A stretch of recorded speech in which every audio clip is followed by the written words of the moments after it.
Okay, so good morning everybody. My name is Jean Lefebvre from Telecom University, and I'm here to present a dataset we did with some partners from the Forever project, which is a project that basically focuses on ultra-high definition digital TV. So I'm going to be kind of quick because I hope I might have time to show a bit of the dataset. You know for sure that the UHD market is a very hot topic since 1 year and a half, 2 years.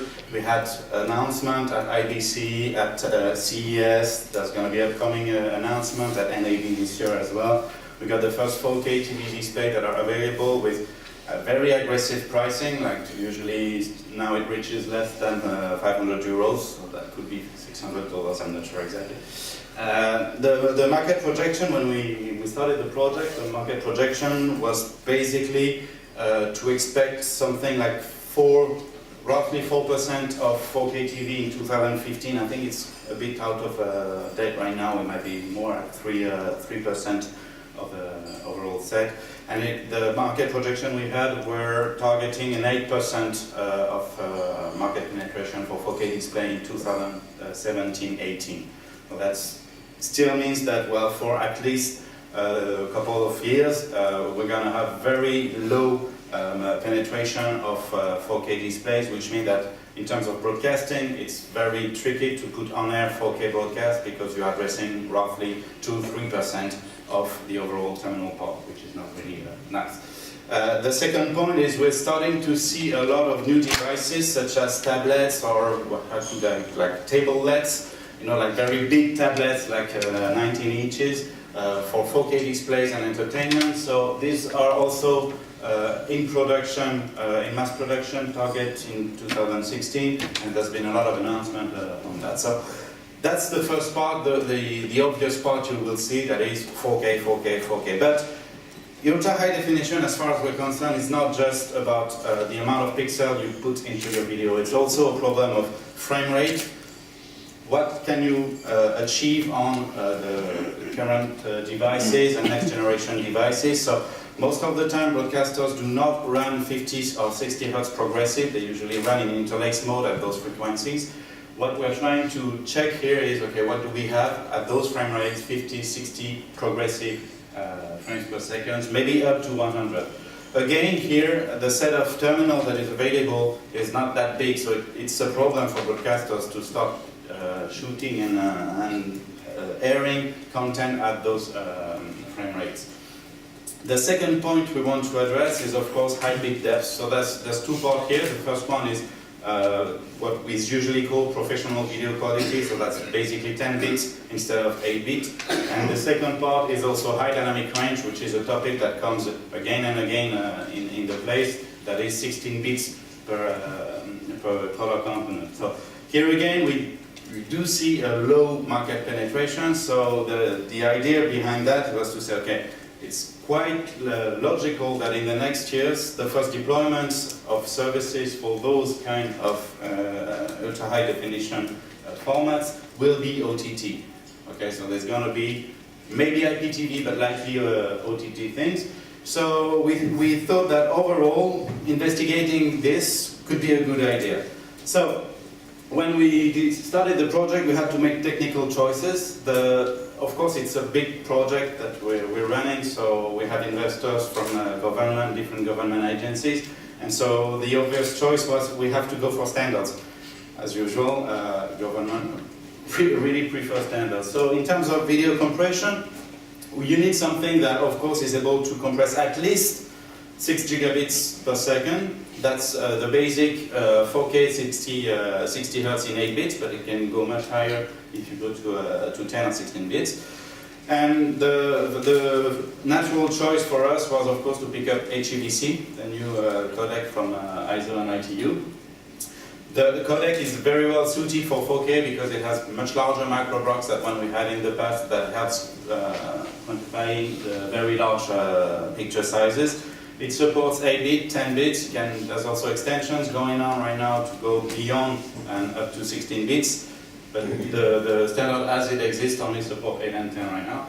and it has efficient parallelization tools for multi-core architecture. So here I've just described one of these tools. There are two tools in the standard. The first one that you might know is this one. It's called WPP, Waveform Parallel Processing.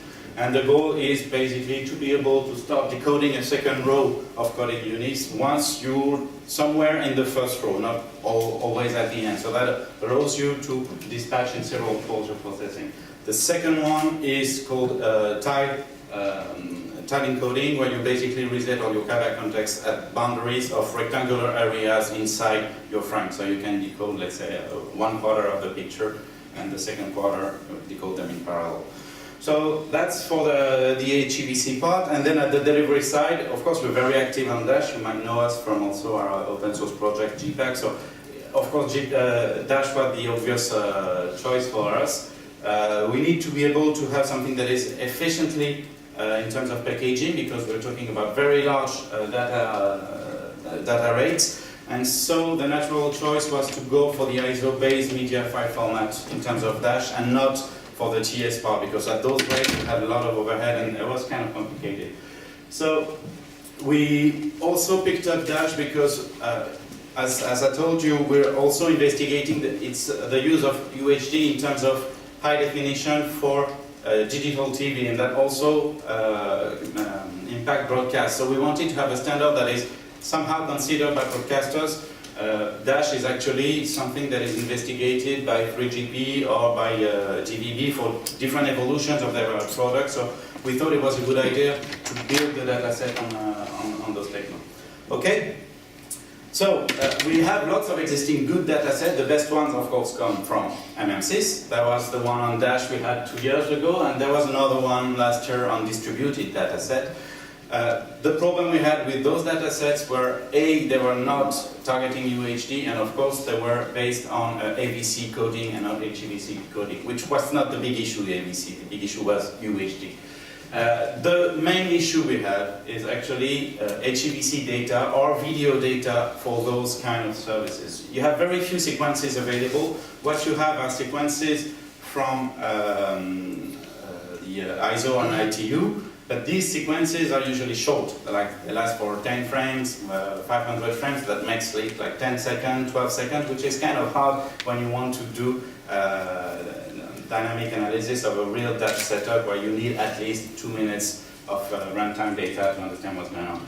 And the second set of video we found that were publicly available were computer graphic generated. So you all know all the famous bunnies that are shown in various shows here and there. Problem again is not really natural content, so it's not completely true when you show dataset based on those things. Most people argue that, well, it's not real life content, and you can reach much lower dataset or much lower rates for the same quality.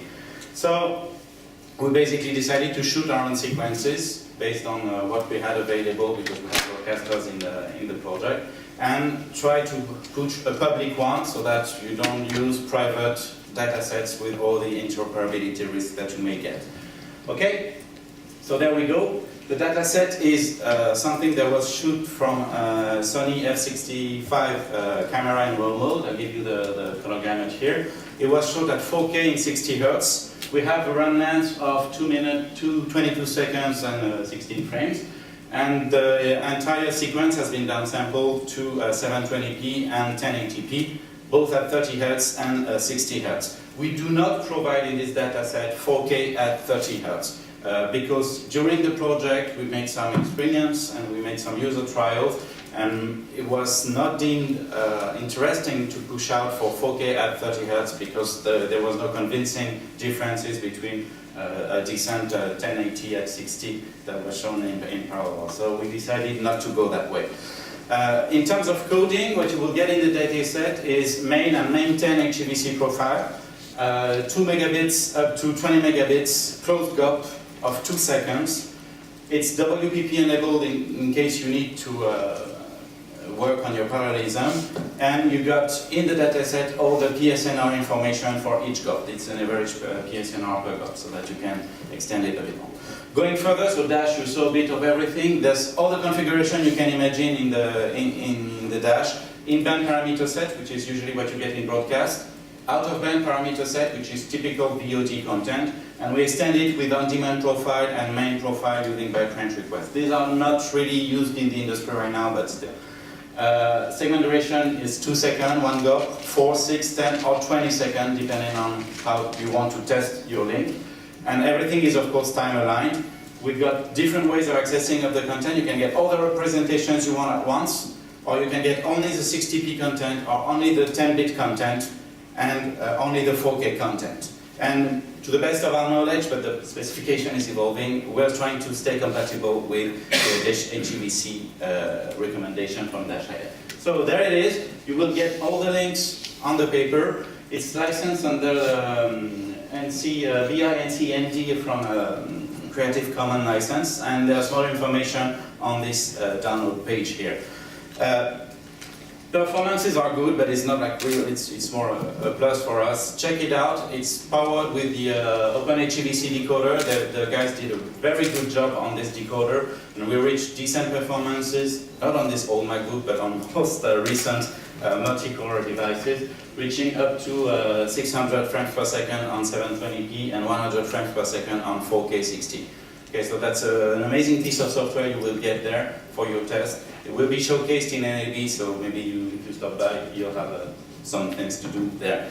Perspectives, more testing and investigations. First thing is, of course, all the UHD over OTT, but the main important thing for us is now we have a data set that is able to help us understand how you can fine-tune your adaptation strategies in terms of PSNR, VS, resolution, temporal resolution, spatial resolution, bit depth resolution. Until now we have not that much choice, so now we have a big data set to play with those things. In terms of features, so these PSNR things, we plan to be able to introduce it in the data set, not just as a download, but as a streaming part. So this is ongoing work at MPEG that we will try to finalize by the end of the year. And we are also starting to think about an SHVC, so a scalable version of the data set that could take a bit longer because the standard won't be frozen until June, and we don't want to put sequences that are not frozen yet. Thank you. I've been a bit long, but there was actually much more to talk about than I thought. Questions?